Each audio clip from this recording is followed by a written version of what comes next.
Welcome to Reconquest on the Crusade channel of the Veritas Radio Network. This is Brother Andre Marie coming to you from St. Benedict Center in Richmond, New Hampshire. Our websites are catholicism.org and reconquest.net.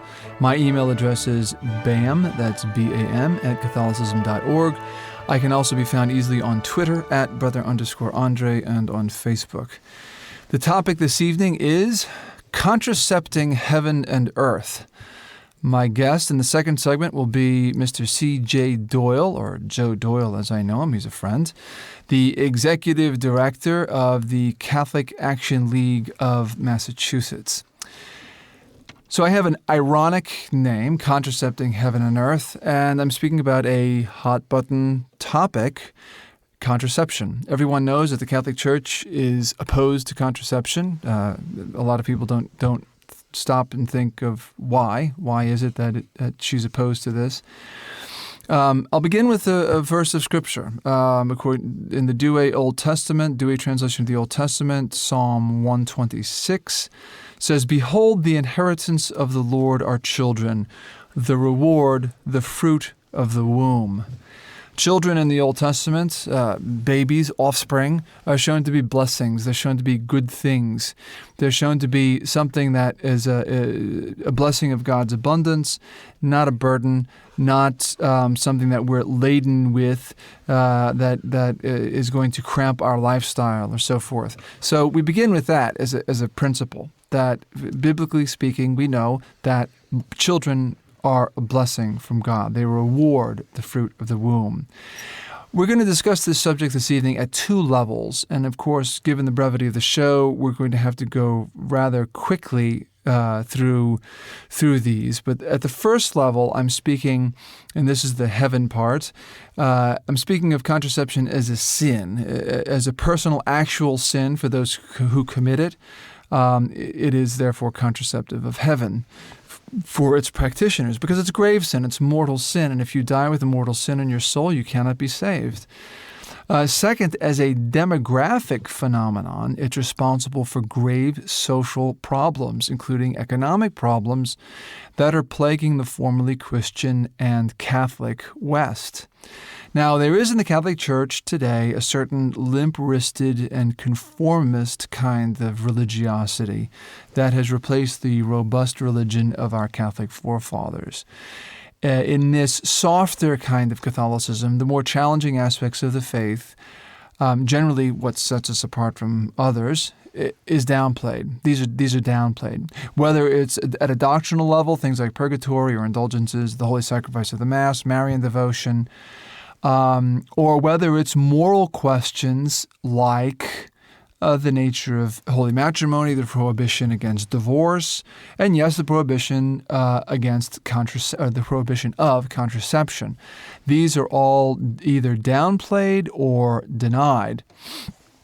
And because again, we Catholics, especially in the United States, but not limited to the United States, tend to want to conform to the dominant non-Catholic society around us. And the statistics, you can find statistics in any number of places on the internet, but the statistics of Catholics who actually contracept is quite alarming. And priests generally are afraid to preach about the subject, either because they'll get in trouble from their parishioners who won't give them money in the collection basket, or because they'll get in trouble with the bishop who doesn't want them preaching on that sort of thing. Now, let's talk about contraception itself. Why is the Catholic Church opposed to it? What's wrong with it? What's the problem with it? Well, first of all, and I think this is not something that's going to come as a great revelation to people, it is natural to the sexual act that conception takes place. Now, I'm not saying, obviously, given what we know about the cycle of the female body and so forth, I'm not saying that every single act of coitus is going to necessarily result in conception. That's not the case. But it is by the nature of the act itself that if the woman's body is disposed and if the man's body is also functioning properly, there will be a conception that takes place. So the evident purpose of coition is the continuation of the human race. just like the evident purpose of eating is the continuation of the human individual, these two appetites, which are kind of related, they're both governed by the virtue of temperance, the appetite for food and the appetite for sex. They're both intended for the continuation of the human race, either as the individual or as a race itself in the case of marital relations. To frustrate the natural result of this act is therefore unnatural, as in contrary to nature, and therefore it is sinful. To do something contrary to the nature of a thing is evil. It's morally evil. We can use an analogy, talking again about eating, and look at the Roman vomitorium, at a time when Rome was particularly decadent and when people were living very hedonistically. The pleasurable aspect of food was elevated so far above the biological necessity and the evident purpose of food as nutrition to continue an individual's health and to sustain him in existence. Those two ends of eating were so far separated that people went to a place called the vomitorium where they could gorge themselves gluttonously eating in order just to tickle the palate, And then they would, literally tickle their throats with a feather and vomit, hence the name vomitorium, and then they go back to glutting themselves. Obviously, this causes bad health and so forth, and it is the sin of gluttony. So it's in both instances, in contraception and in the culture of the vomitorium, we're dealing with separating the purposes that God put into these acts. Of course, he put a pleasurable aspect in eating. He put a pleasurable aspect in drinking. And of course, he put a pleasurable aspect in the marital act so that the race would continue. And also because he loves us and he wants us to have pleasure at times. But he doesn't want us to be hedonistic. Now, in the Old Testament, there is a text in Genesis involving a man named Onan, who's one of the sons of Judah, whose brother died without issue. And according to the Levirate obligations of Jewish men in the Old Testament, Onan had the obligation, and he was commanded in this instance by his father to fulfill it, to marry his brother who died without offspring. So he married Tamar, and because of the way that the inheritance laws worked, the first child that would have been born of that union would not have been considered the son of Onan, but would have been considered his brother's son. Okay, this explains, by the way, that complicated scenario that the Sadducees give our Lord in the Gospels about the 7 men that married the one woman. Because they all died, because each had an obligation under the Mosaic law to marry their brother's widow since he had not had children. Now, Onan marries Tamar, and then they enter into the act of marital intimacy, and Onan famously spills his seed. In other words, it was a case of coitus interruptus. He withdrew during the act, and we have...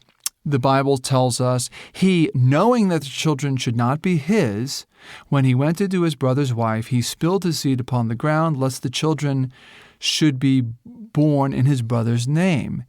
And therefore the Lord slew him because he did a detestable thing. Now, so this is one of those instances where God shows how heinous a sin is by striking someone dead. So he died in the act of doing this atrocity. And the inspired author of Genesis, who's Moses himself, tells us that this is a big problem. By the way, I just committed a horrible anachronism when I said it was according to the law of Moses. It was actually an older obligation because we're talking before the times of Moses here. But it was also enshrined in the law of Moses, though. So this obligation that a Jewish man had to raise up seed to his brother via the brother's widow that's not what Onan violated. Because the punishment for that was not death. He did something even worse. He violated the very nature of the sexual act, the very nature of the marital act. And God showed how detestable that was by slaying him, by having him struck dead. Now, St. Paul later, and we don't get a lot of prohibition. I mean, this is one of the objections that Protestants will make to the Catholic teaching on contraception. And they'll say, well, this isn't biblical. Well, okay, there's the instance of onan. By the way, Catholics usually called, and some of us still call, the sin of contraception onanism. That is one of the names for that sin. St. Paul says in Galatians 5, verses 19 to 21, "Now the works of the flesh are plain: fornication, impurity, licentiousness, idolatry, sorcery." Put a little footnote on sorcery there, a little asterisk. "Enmity, strife, jealousy, anger, selfishness, dissension, party spirit, envy, drunkenness, carousing, and the like. I warn you, as I warned you before, that they who do such things shall not inherit the kingdom of God." Then he goes on to talk about the fruits of the Holy Ghost, which are good. But that word sorcery there, which is embedded in the midst of words describing sexual impurity and idolatry. The Greek word for sorcery there is pharmakeia. Pharmakeia. We recognize the word pharmacy in it, or pharmaceutical. And it was the kind of drugs that were manufactured at those times, herbal medicines that were manufactured. And that word in the early church and in early Greek medical texts referred to the kinds of herbs that were used both for abortion and for contraception. And I'll note this, it'll probably get repeated later, but abortion and contraception are united all throughout history. And don't think that contraception is a new thing. It's not. Just like abortion's not a new thing. They were known in the ancient world. I saw a claim today that perhaps as early as 2500 BC, certainly it was common by 1000 BC, and it reached its heyday in the Roman Empire during the first couple of hundred years of Christianity. So the Christian faith grew up in a milieu in which this was common in the Greco-Roman world, and Christians were known to oppose it, and they didn't engage in this.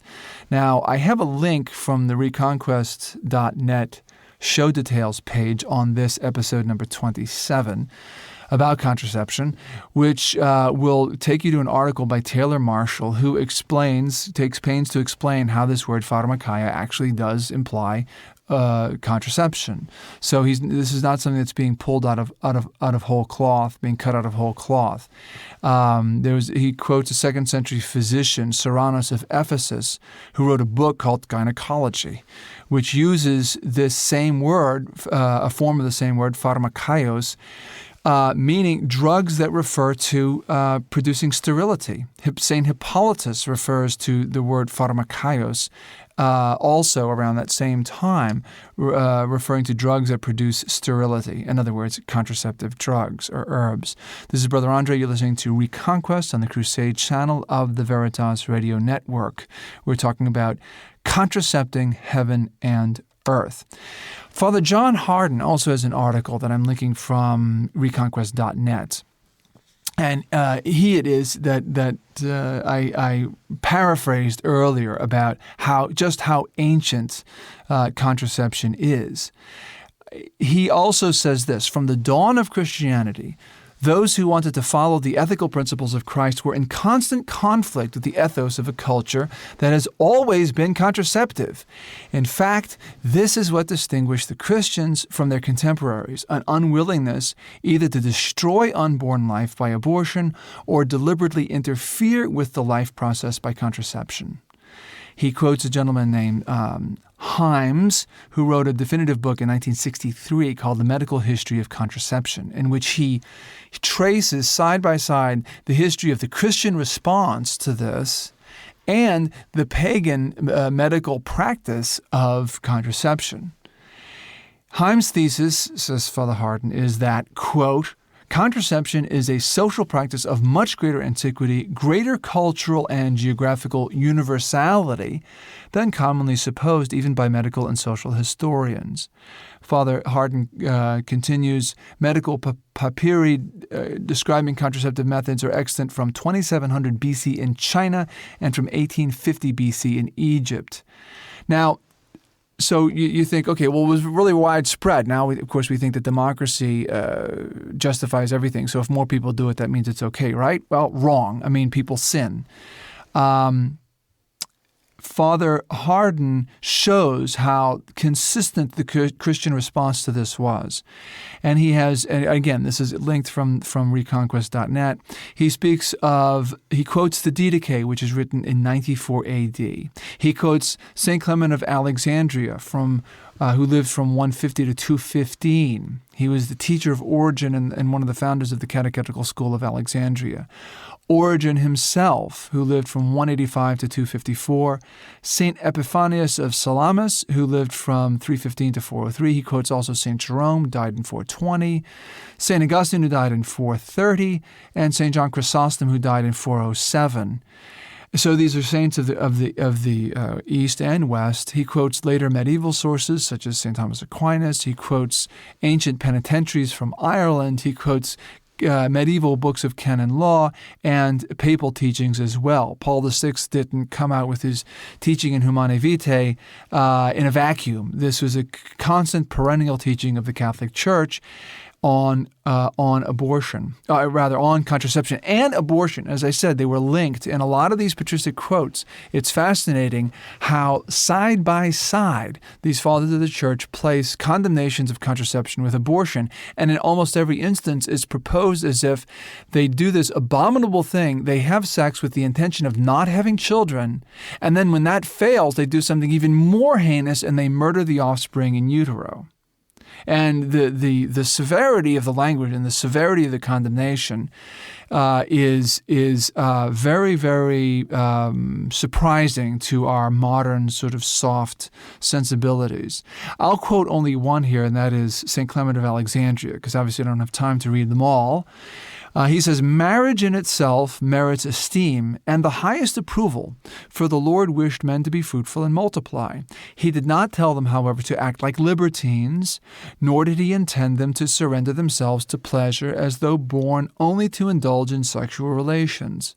Let the educator, and here he's referring to our Lord, it's capitalized, let the educator put us to shame with the words of Ezekiel, quote, put away your fornications, end quote. Why, even unreasoning beasts know enough not to mate at certain times. To indulge in intercourse without intending children is to outrage nature, whom we should take as our instructor. So notice he's arguing from the natural law. He's not just saying, well, the Bible says this, the Bible says that. He's arguing from the natural law, that this is the very nature of the sexual generative act. A lot of the fathers do the same thing. You'll find some people say, well, the fathers of the church just had this sort of stoic kind of ethics. That's hogwash. Okay, yes, sometimes they quoted stoic philosophers in order to argue for Christian morals. That doesn't mean they were of the school of Stoicism. Okay. Until the Lambeth Conference in 1930, I think it's the 7th Lambeth Conference of the Church of England, every Protestant sect was opposed to contraception. In the Laments Conference of 1930, the Anglican Church opened the crack a little bit for extreme cases in which people could practice contraception. There was a flood behind that crack waiting to come out. And one Protestant church after another toppled. And even the so-called Orthodox churches today have toppled on this and have caved into the contraceptive mentality. I'm going to quote one Protestant source. I have some juicy quotes here from Martin Luther, John Calvin, and John Wesley. Calvin and Wesley are just as severe as Luther, but since Luther is sort of the big daddy of the Protestant revolt, I'm going to quote him. Obviously, I don't regard Martin Luther as an authority on anything. The man was a bloody heretic. But the reason I'm quoting him is to show you that when he walked out of the Catholic Church, among the Catholic things that he walked out with was the perennial Christian teaching about contraception. He says this: "The exceedingly foul deed of Onan, the basest of wretches, is a most disgraceful sin. It is far more atrocious than incest and adultery. We call it unchastity, yes, a sodomitic sin. For Onan goes into her, that is, he lies with her and copulates, and when it comes to the point of insemination, spills the semen lest the woman conceive. Surely at such a time the order of nature established by God in procreation should be followed. Accordingly, it was a most disgraceful crime. Consequently, he deserved to be killed by God. He committed an evil deed, therefore God punished him." And as I said, John Calvin and John Wesley, so Calvin is Calvinism, and if you're a Presbyterian, you trace yourself back to him. John Wesley, of course, founded the Methodists, some sects also known as the Wesleyans. It also taught the same thing. And this is, I have a link to an article that's got these quotes in it as well. So I have to wrap up this first segment. But it was only historically heretical sects such as the Bogomils, and by the way, the English word booger, which is a derogatory term for a sodomite, traces itself back to this word. It was only in heretical sects such as that contraception was considered a tolerable thing. The Cathars, the Albigensians, others practiced contraception because the flesh was evil and procreation was considered evil. When we come back, we're going to be talking to Joe Doyle about the social and economic impact of this sin. Please stick around after the break. You're listening to Reconquest with Brother Andre Marie, seeking that which was lost and fighting for it. Exclusively on the Veritas Radio Network's Crusade.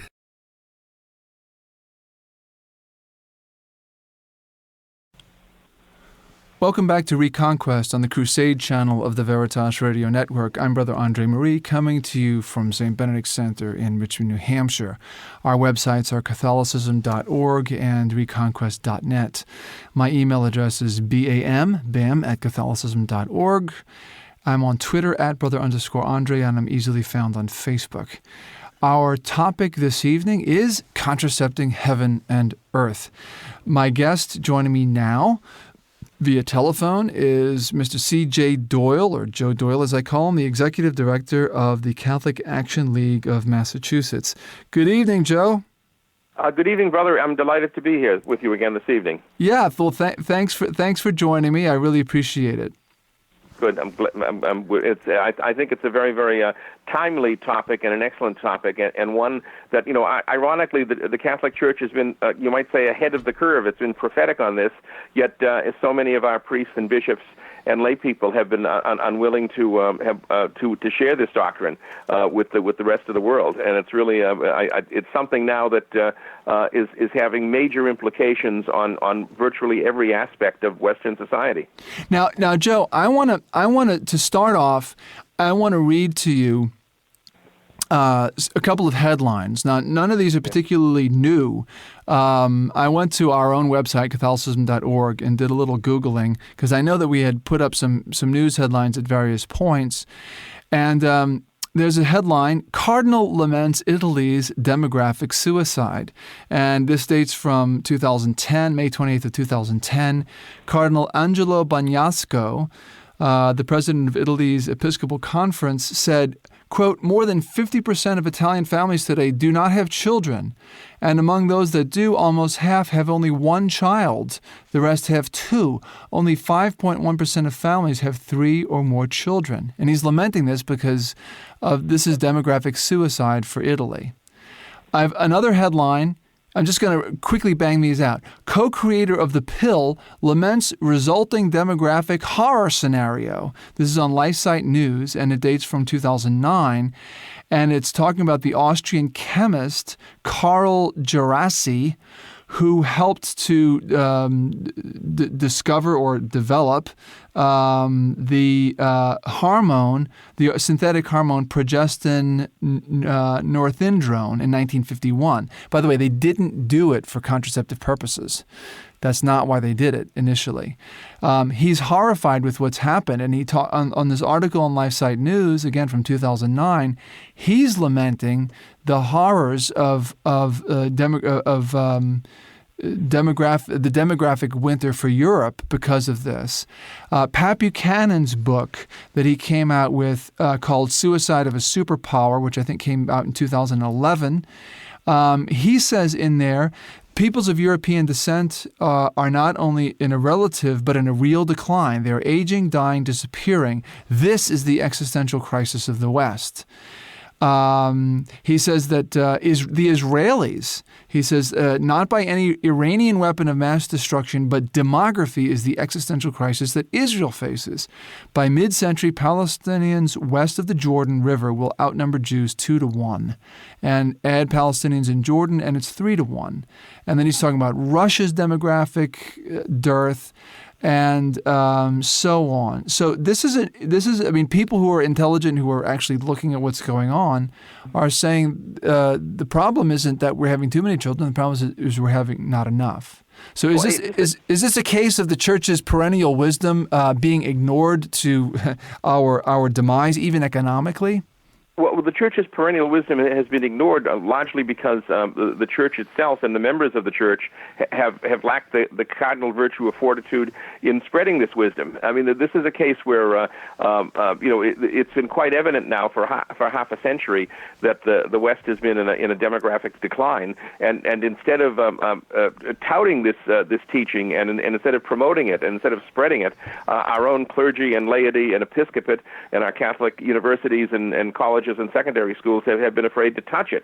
And it's really terribly tragic. You mentioned about the statistics in Europe. They're quite appalling. You think of particularly Latin Europe, Mediterranean Europe as an area of great fecundity, of great fertile, large families, and it's just the opposite now. You need a fertility rate of 2.1 children per family just to be stable, to have a stable reproductive rate. And in Portugal right now, it's 1.21 children per family. In Spain, it's 1.27 children per family. In Italy, again, a country traditionally known for large families, it's 1.39 children. Now, it's higher in France. It's 1.95 children, but a lot of those are the children of Muslim immigrants. And for the European Union as a whole, instead of they're far below the 2.1 level necessary just for stable reproduction. For the European Union as a whole, the number right now, the last figure as of 2015, was 1.55 children per family. So the Europe, Western Europe, the heartland of our civilization, remember Hilary Belloc said that Europe is the faith and the faith is Europe, it is literally dying. It's dying physically, it's dying demographically. And, of course, it's also facing, Islamification. There were supposedly 5 million legal Muslims in France. The number probably in terms of illegal ones is double. It's probably more than 10 million. And if my friend Phil Lawler was talking to somebody from Le Figaro, the French newspaper, the other day, and he said the number of children being raised as Muslims versus the number of children in France being raised as Catholics is a proportion of 9-1. So it's just appalling. By the way, a lot of conservatives... So wait. Could you repeat that? 9 Muslims to 1 Christian, Catholic child. Yeah, being reared in their faith. Now, remember, the Catholics in France are are now a minority among a largely secularized population. Only 35% of the French are baptized now. And of the 35% are baptized, only about 5% actually go to Mass. So it's a complete secularization. For the first time in history now, a majority in Italy appear to be unbaptized or appear to identify as not Catholic. So you've had a complete collapse in terms of the faith there, in terms of secularization, and this secularization, of course, is just opening the door to Islamification, because the only historically tried and proven antidote to a militant expanding Islam is a militant Catholicism. It wasn't secularism that gave us Lepanto. It wasn't secularism that gave us the Battle of Tours. It wasn't secularism that gave us John Sobieski at the gates of Vienna. So it was the only alternative to the expansion of Islam, the successful containment of Islam has been Catholicism, and this is in a case of complete eclipse in France. And by the way, many conservatives complain about Charles de Gaulle because he gave up on Algeria. But if de Gaulle the French had tried to hold on to Algeria, France would have an Islamic majority today. It would have an Islamic majority today.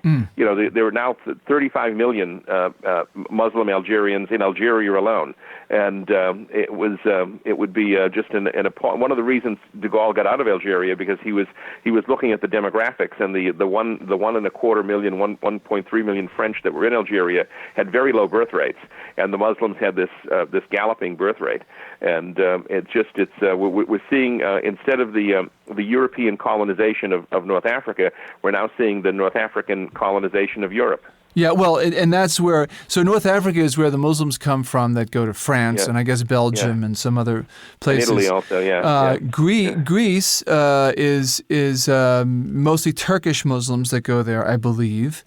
And you have, in the UK, you have mostly former colonial Indians, countries. Pakistanis. Ireland is getting a lot of Pakistanis, actually, also. And I read that the fastest growing religion in Ireland is Islam. Yeah, you're looking at, in some parts of Ireland now, the mass attendance in the more urban parts of Ireland, like Dublin, they say mass attendance is about 2%. So it's in the rural areas, there's still a residue of Catholicism. But as you know, Ireland became the only country that voted in a referendum and voted overwhelmingly in favor of this superstition that two people of the same gender can contract marriage, and that sodomy is a conjugal act. Yeah, so it was Ireland is an advanced state of de-Christianization, an advanced state of decay. And of course, not to dwell on what's biologically disgusting, but the act of sodomy is obviously the most effective form of birth control. And because there's no chance of failure with this method. Well, again, it isn't just abortion and contraception; it's sodomy. It's also divorce, and all of the sexual sins that afflict the West depress its birth rate and reduce the number of children. And of course, we don't have a reproductive birth rate among European Americans here. So we're looking in the future at not only the Islamification of Europe, but the de-Europeanization of the United States. And it's already evident. We have just three of the major issues that are facing this country today are demographic in nature. One is the whole issue of entitlements and maintaining the pensions and Social Security and the social welfare system. There are fewer workers supporting more retirees, and that's a demographic issue.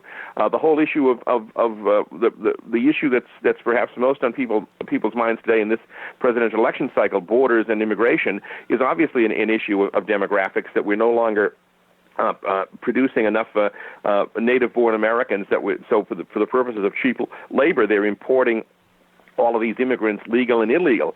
And it's also an issue of military force levels. When John Kerry, who was a great enemy of the Catholic religion, ran for president in 2004, he did say one thing I think that was quite truthful.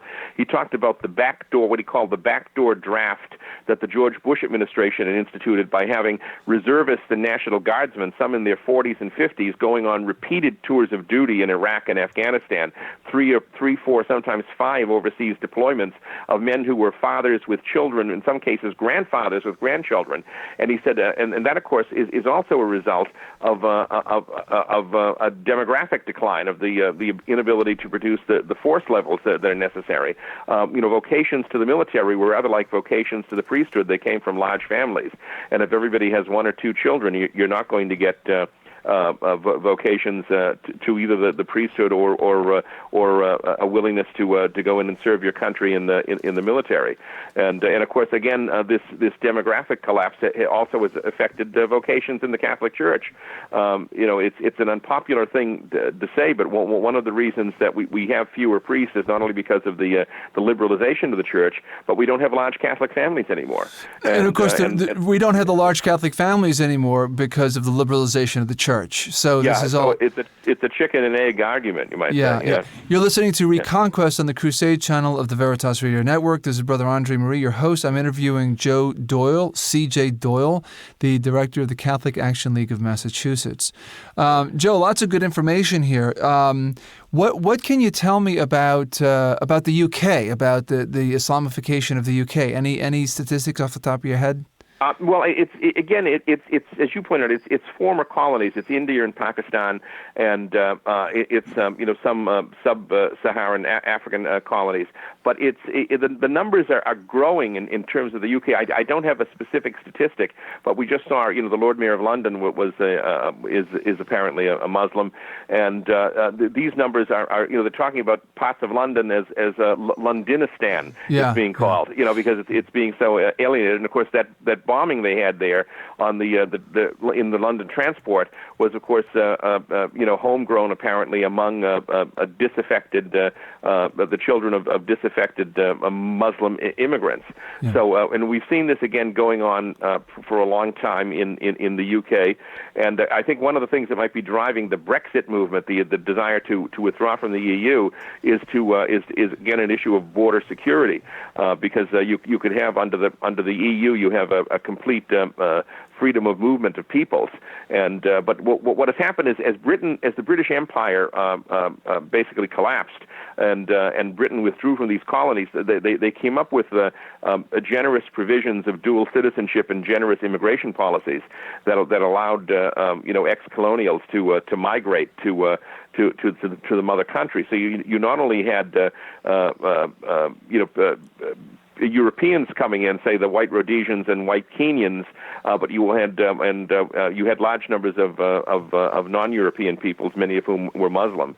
So this has been actually going on in the United Kingdom really since the late 1950s. And I came across a statistic the other day. Of course, Sadiq Khan is that new mayor of London, and not only is he a Muslim and a practicing Muslim, but he's shared the stage with some pretty radical Islamic terrorist kind of promoters, and as a lawyer he defended some radical Muslim jihadi types.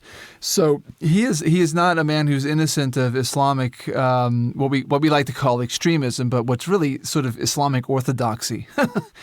It's estimated that by 2050 the number of Christians will go down to 45% in England, and the percentage of Muslims will go from the current 5% to 11%. But that strikes I've seen that. That strikes me as really conservative, because there's the most popular boy's name, not only in London but of all of England and Wales, is Muhammad, and there are it says almost a tenth. According to The Guardian of the UK, almost a tenth of babies and toddlers in England and Wales are Muslim, nearly twice the proportion in the general population.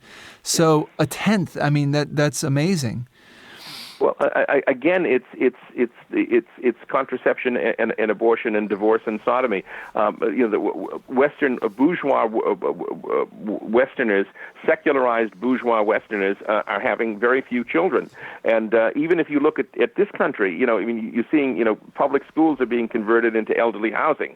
And if you watch Telemundo or some Spanish television station, they actually have commercials for toys and for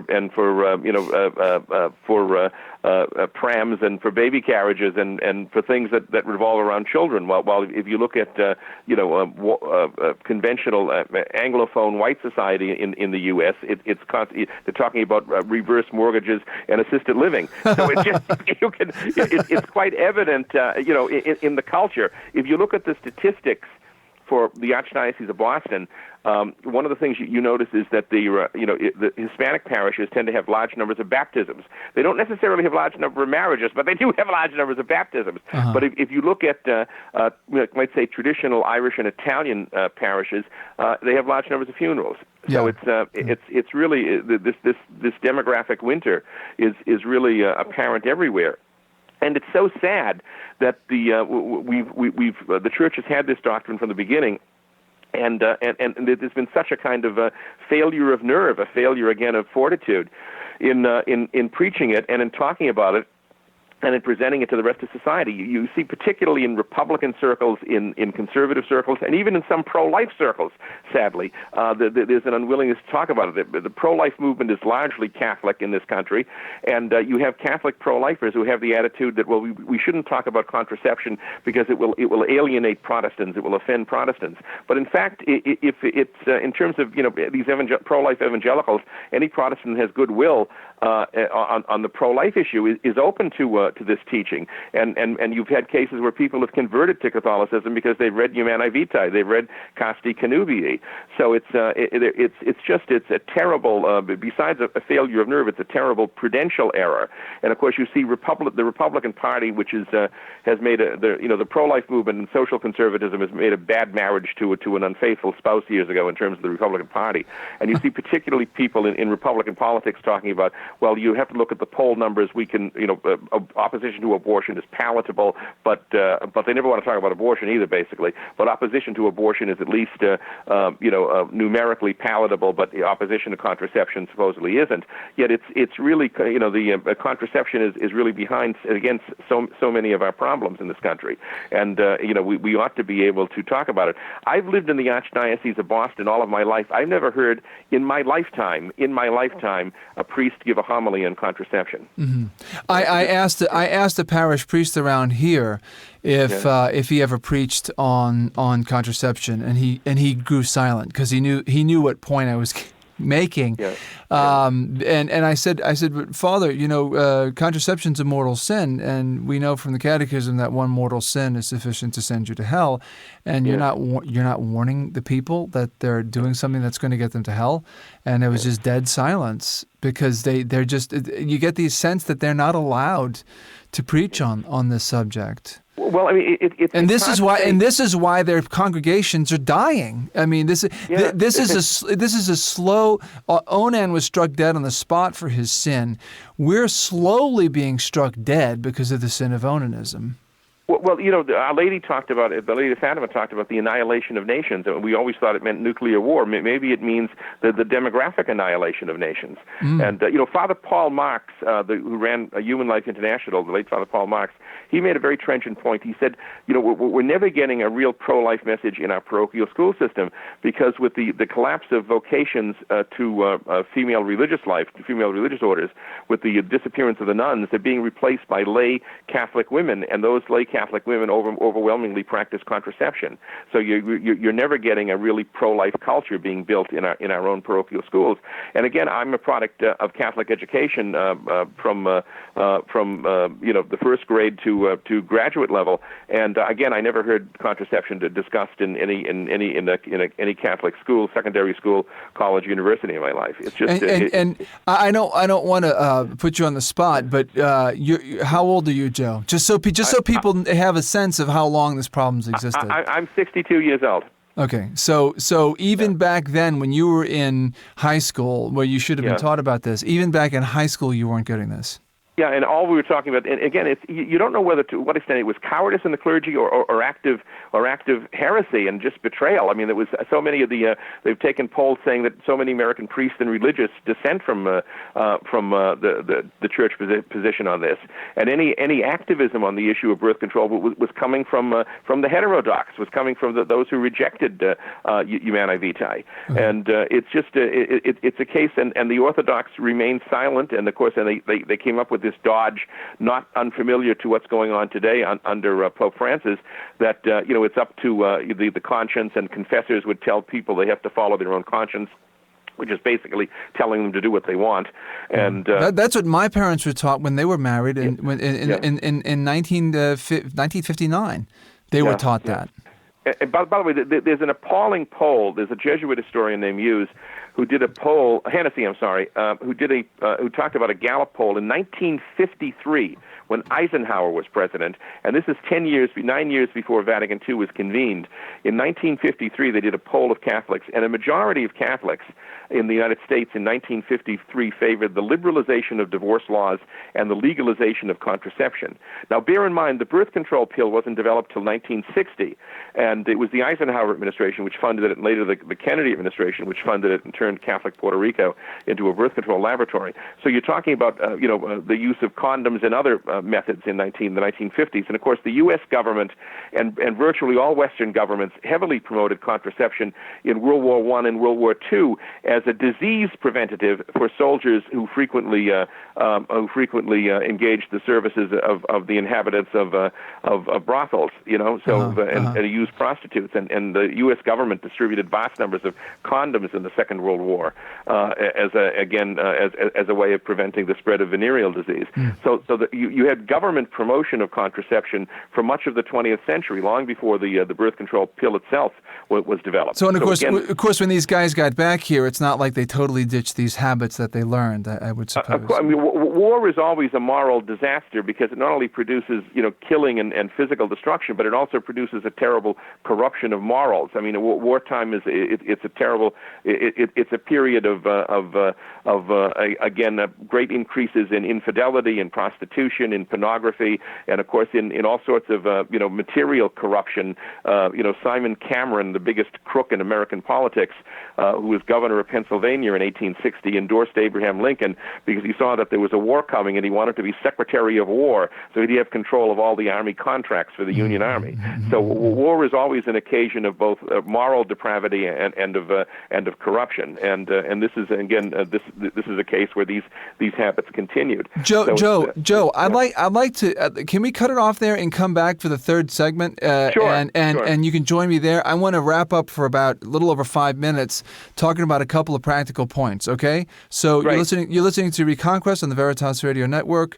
This is Brother Andre. Stick around. Your guide to the reconquest of what modern man has lost. Think of it as a roadmap to truth with a crucifix as a compass. Reconquest is exclusively on the Veritas Radio Network's Crusade.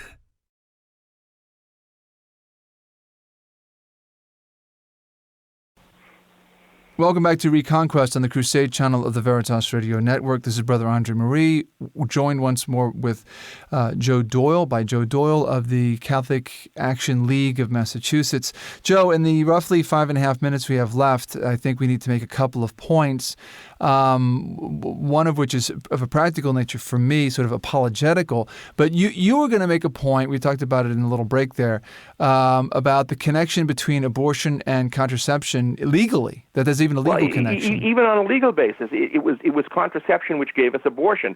This spurious right, supposedly from the emanations of the penumbra of the 14th Amendment, it was that gave us Roe versus Wade. This spurious right of privacy, came from Griswold versus Connecticut, which was the 1965 court decision on which legalized contraception and which invented out of whole cloth this so-called right to privacy. Remember, in U.S. jurisprudence, the right to privacy was a Fourth Amendment issue regarding unreasonable search and seizures by the government.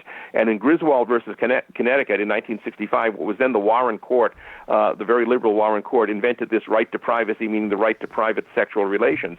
And this became really the legal and the constitutional basis for Roe versus Wade. And of course, the other fact we want to about the connection between abortion and contraception is that virtually all hormonal or steroidal contraception is also abortifacient. The birth control pill, and you don't have to take my word for it, the manufacturers themselves admit this.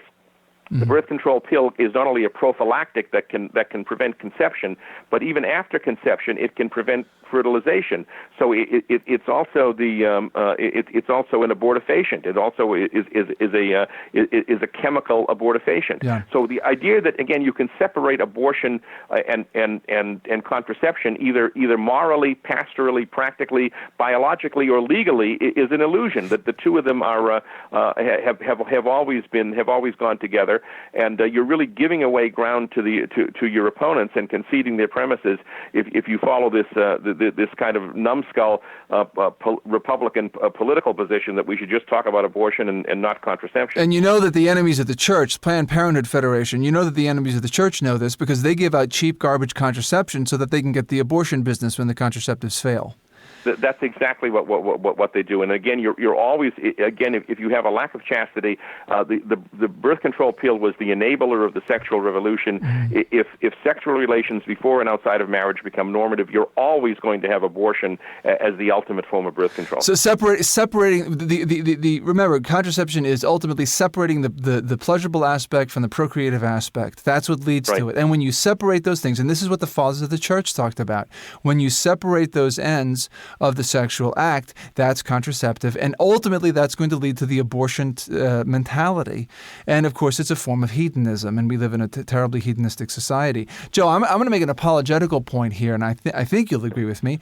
I think the Catholic Church kind of has bragging rights. Now we sort of have humble, pie face rights too, because we as you pointed out, we haven't been doing our job. The hierarchy haven't been doing their job to promote the teaching of the church on this, but we should, those of us who are Orthodox, should hold up our heads high and say, look, we're right. And what's proving it is the Islamification of Europe, of the UK, of France, of Belgium, of Germany, of all these countries, the demographic death of Japan, of all these different nations, because they've adopted something which is contrary to Catholic sexual morals that we've consistently defended. And every single Christian sect, except for a couple little oddball sects here and there, every single Christian, mainstream Protestant sect, and even the Orthodox have caved on this one. And the Catholic Church is the only one who has remained stalwart on this teaching. And we have bragging rights. We can't hide our light under a bushel. We have to proclaim it, and we have to do so fearlessly. Yeah. So practically speaking, this is a kind of thing. I mean, there are plenty of good articles online on the internet about contraception and showing the sanity of the Catholic teaching on contraception and its perennial Christian adherence among the fathers and doctors of the church and so forth. Some of them I've linked to from reconquest.net. You can send those things to your Protestant friends and say, hey, why did your church suddenly stop this in the 1930s, teaching this truth? This is responsible for the death of the Christian West. It absolutely is, and the church has been right all along. And as the demographic crisis deepens and widens, more people will come to see that the Catholic Church was right. And I think this is a marvelous opportunity for evangelization too. Yeah, and that I think that's what we need to end with. I mean, on a positive note, obviously we're talking about death and destruction and everything, but God uses these things ultimately for His glory, and there's going to be a triumph here somewhere. And I think we need to make this not be embarrassed about this teaching. I think we need to brag about it and put it out there in people's faces and say, look, this is going to be the salvation, even civilly and economically, of our society. And you'll also save your soul if you do this too, along with practicing the true faith. Joe, we've got to go because we're at an end. Thank you for joining me. Thank you, brother. Always delighted to be here. All right. God bless you. Bye-bye. Thank you.